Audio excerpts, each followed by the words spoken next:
Hello, and welcome to question 15 of section 1a in linear algebra done right. So we want to show that the distributive property holds for a lambda in the field f, so it's a scalar, and xy in fn, so x and y are vectors.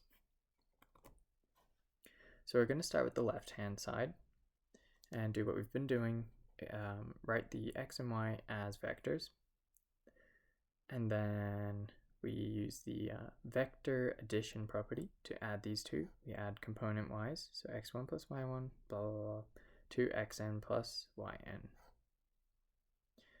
And then we use the scalar multiplication by a vector property to multiply everything by lambda. And then we're going to use the distributive property of scalars, which is defined in our field f.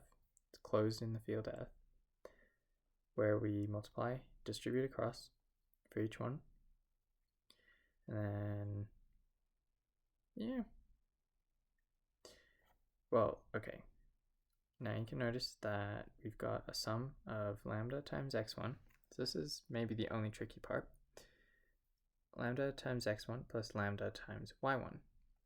And if we reverse vector addition that we did up here, we can separate this out into all of the lambda times x1s as one vector, plus all of the lambda times y1 to yn as another vector. And then factor out the lambda out of the n tuples vectors, and write the vectors as just x and y, and that equals the right hand side as required. So fairly simple, and the next question is very simple as well, so I'll see you there.